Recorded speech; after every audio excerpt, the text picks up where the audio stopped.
Good morning, beautiful people. Welcome back to another vlog. I was just about to make the most boring ass yogurt bowl for breakfast, but I thought, nah, you know what? I need some peanut butter waffles with chocolate chips, with all the trimmings. Yes, my hair is a mess. What's new? Let's get cooking. Obviously gonna smother this with peanut butter on the top, but I'm putting in some peanut butter powder as well, just to amplify, bump up that peanutty flavor. Little bit of baking powder. I always use more than you're supposed to with baking powder because it just makes them more fluffy, more, you know what I mean.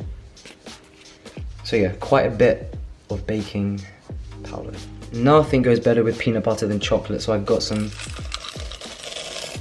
dark chocolate chips, a little bit more, and some plant milk. I'm using almond today.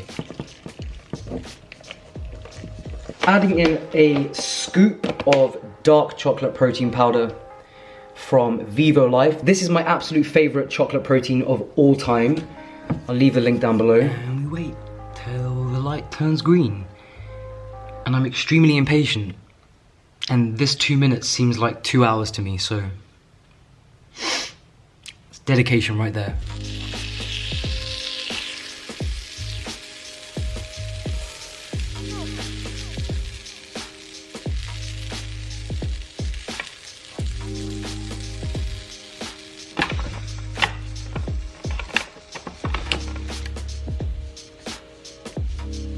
Those chocolate chips have melted and they look beautiful and kind of burnt.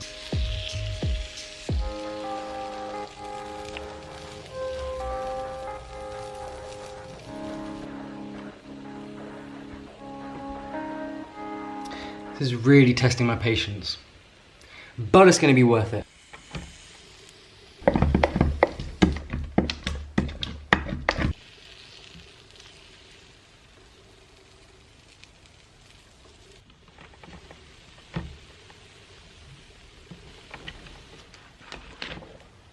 Alright, let the fun begin. I'm gonna actually give this blueberry yogurt. This is blueberry soy yogurt, the brand Soyade. Soyade? You know the one I love. And of course, beautiful drizzle of salted peanut butter. This is actually smooth for once. Usually crunchy these days, but see, this is where I can be patient. When I'm mesmerized by the drizzle of peanut butter. Wow, it's dark in here. That could be a thumbnail right there. Would you look at that? Beautiful. So, I don't know where I was going with that. I'm so just ready to dive into this. I feel like I don't have the words right now, but I'm gonna try. I will leave my famous, because it is famous at this point, waffle mix down below. I make them a little bit different to the regular, I'm gonna say the regular vegan, the regular human, because I put a lot more baking powder, so they're a lot more fluffy. Protein powder makes a huge difference, not only in terms of flavor, because of course these are peanut butter and chocolate, well, peanut butter chocolate chip waffles. But I also use the dark chocolate vegan protein from Vivo Life, which is, it's like the smoothest, richest, but also sweet. Like you can even just blend it with plant milk on its own and it's bomb. But in a mix like this, I use it for 2 reasons. Number 1, the flavor. Number 2, it bumps up the protein so much that these are filling as fuck. Like carby things in the morning, unless it's fruit. You know, things like waffles, bagels, pancakes, all that kind of stuff is never gonna fill me up unless I add protein. So the scoop of protein in there makes a huge difference, both in terms of pleasurable eating and satisfaction as well, so yeah. Fuck me, it's hot in here, guys. I mean, it's cold outside, but I've got the heating on and now I am sweating buckets. Buckets, I tell you. Do you know what, actually, I felt like I was finished here, but hold on. I feel like it would be criminale to not put a few more chocolate chips on top. Now we're talking. I'm gonna waft these down in record time. Like I mean actual record time. And I'll see you at lunch. Cheers. Can we just take a moment to appreciate my persimmon stash? These babies are gonna go down a treat. Could be later today, could be tomorrow morning. All I know is once I eat one, they're all gone. If you remember my basil plant from my last video when I made the basil pesto, I kind of took all of the basil off, but expected it to grow back, and I feel like it's kind of dying on me. Could be because I haven't watered it. Also forgot to say, are we focused? Obviously, first thing after the gym this morning, I had a couple of small cantaloupe. The cantaloupes have been coming through recently. In fact, it's all orange fruit. Like persimmon, you know about. I eat them in truckloads. Cantaloupe, you also know about. I kind of alternate between the two. This morning it was cantaloupe and I had two beautiful bright orange ones. There is just no other way to start the day for me, okay? It's always fresh fruit first and then just go to town with anything. Not because I think it's like a health thing that I want to do. It's just me. It's just the way I thrive, the way I like to eat, the way I feel my best. What I enjoy first thing in the morning is always fresh fruit. Specifically cantaloupe this time of year. Baby, you trying to be all quiet when you come in? Oh my god, baby, I'm so cold. Did you get pissed on? She's come back in from... Cold. Oh. There's like a tropical storm outside. Slight exag, but it was raining.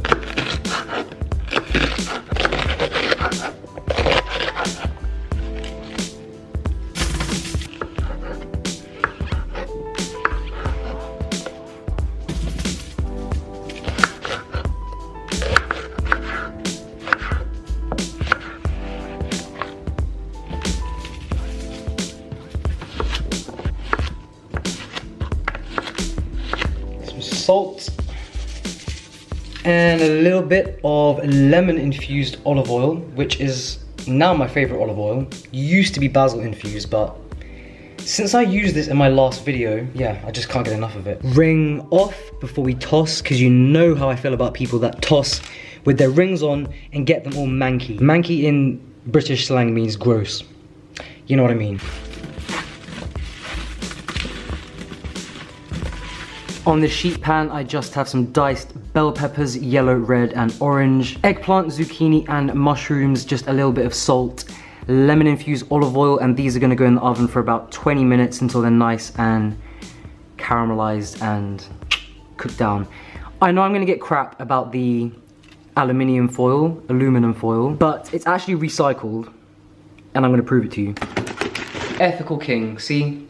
Because I do get crap often about using foil, and if I'm being honest, I just can't fuck with baking paper because it just always sticks, whether you use oil or not. Not for potatoes, but for other veggies it does. So I found this recycled aluminium foil. I know in the States you say aluminum, but whatever. You know, I always tell you that a great way to get in a lot of plant-based protein is to eat a shit ton of tahini, baby.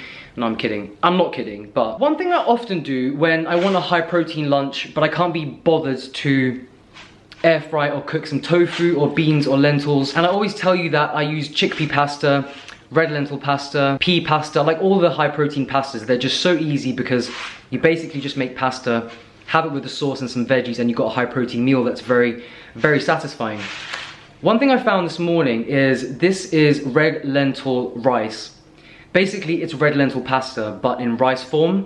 So it's kind of like orzo. They should be calling it red lentil orzo, by the brand Mr. Organic red lentil rice. Never tried this before, don't know what to expect. I love red lentil pasta a lot. And like I said, often when I want a lazy, high protein lunch, I'll just make some red lentil pasta, toss it with veggies, tahini, you know the drill. But yeah, today I really wanted to try this. And so I'm roasting up some veggies in the oven, which you just saw. And then I'm also gonna top it with some fresh herbs, lots of flavor, good drizzle of tahini, you know the drill. But the question is, will this, I was gonna say, will it be as good as it says on the box? It doesn't say it's good on the box. The thing is, I don't really care about the shape. I love the texture and the taste of red lentil pasta. I think it's definitely my favorite high protein pasta in terms of taste, flavor, texture. My favorite pasta of all time is buckwheat pasta, but that's not a high protein one. This isn't supposed to be a TED talk on high protein pastas, but I think I'm gonna like this because even though it's different shape, I know I love the texture and the taste of red lentil pasta. So quick question before I carry on chopping these veggies. Do you use, did you hear that? My stomach just grumbled bare loud. I swear they heard that in China. When you're chopping spring onions, scallions as you call them in the States, do you use the green parts? Or do you use the white part? Or do you use both? Because I know a lot of cuisines, I think it's French, they only use the green part, am I right? And then I know there are also certain cultures that only use the white part, which I really can't understand. Because both are just as delicious. The white part is more like sharp and oniony, and then the green part is more herbal and floral and, do you know what I mean? I feel like it's just, yeah, no, I've watched way too many. Like when I was younger, I used to be addicted to the Food Network. And I watched way too many chefs just either use the white part or the green part and then chuck the other part away. And every single time I wanted to shoot myself because the whole thing from beginning to end is absolutely delicious and it's just criminal to waste them. I don't know, I feel very passionately about spring onions, scallions. The whole thing is delicious, okay?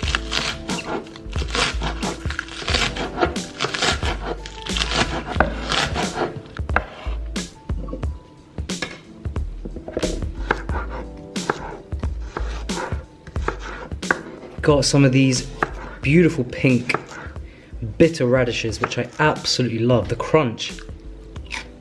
Mmm.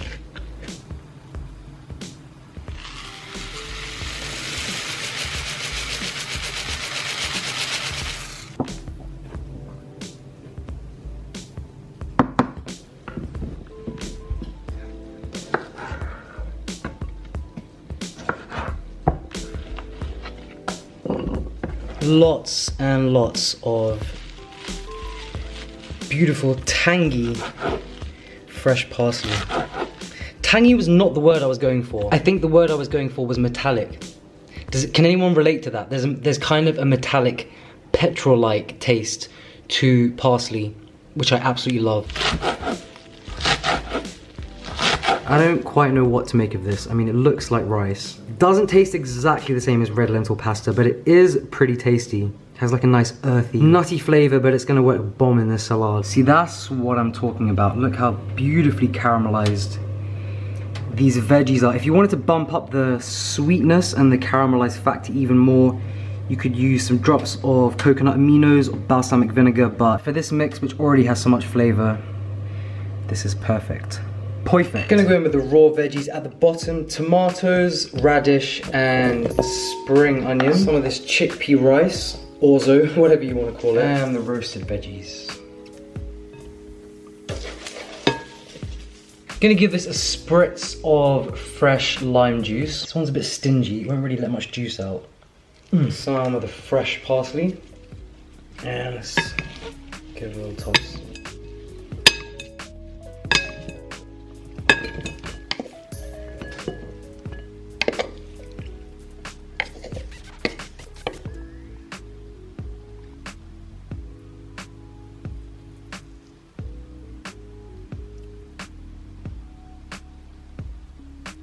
I mean, this is lunch, so we do need some avocado.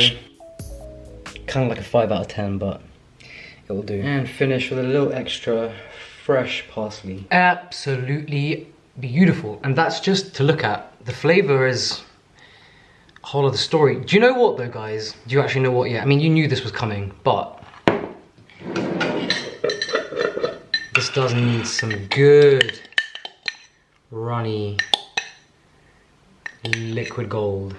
Best tahini in the whole world. I know this does kind of just look like a salad, but don't forget this is actually a very high protein meal because of the red lentil, I don't know what the fuck to call it, rice, pasta, orzo.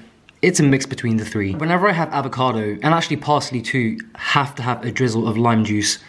Speaking of drizzles, speaking of beautiful lake.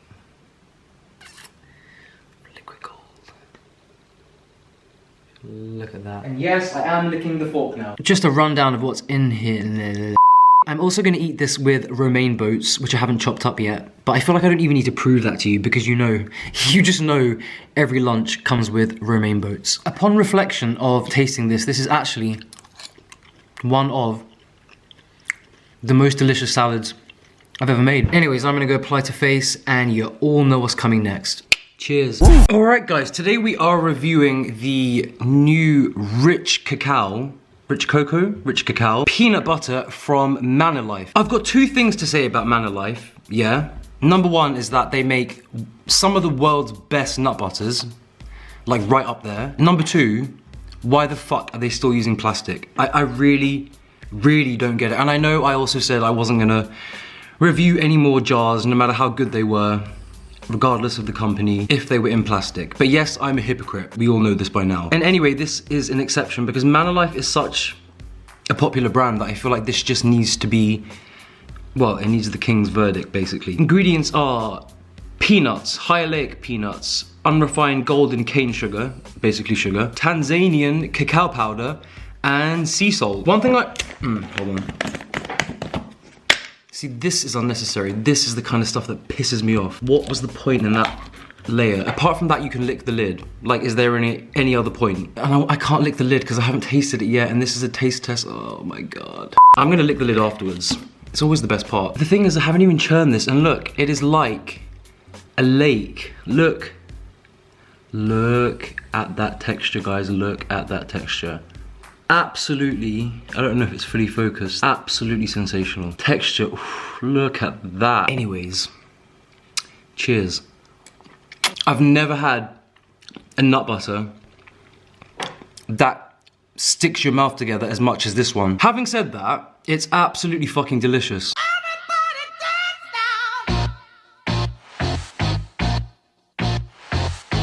It's like really dark cacao, chocolate, whatever you want to call it. Oh, it's like a lake of chocolate.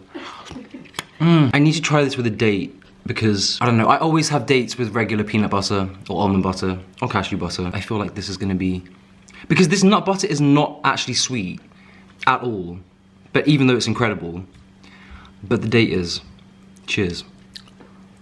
Tastes like Snickers. I know I really shouldn't be buying things in plastic, but guys, this coconut water, I think I've shown it to you before. You know, I just need to tell you about this stuff because my whole life, apart from when I had it in Bali, like fresh from a coconut, I have hated coconut water. Because for me, it tastes like those rehydration sachets that you used to have when you were a kid or when you were an athlete, when you had diarrhea or you were cramping. Does anyone else know what I mean? It tastes like electrolytes, which would make sense because coconut water is very high in potassium. But this one from Rebel Kitchen is the most delicious and sweet coconut water I've ever tasted. And do you know what, guys? This costs £5. You can hate me as much as you want, but this is worth it. I don't understand how it's so sweet. It literally tastes like pure sugar. And it's 100% coconut water. Cheers.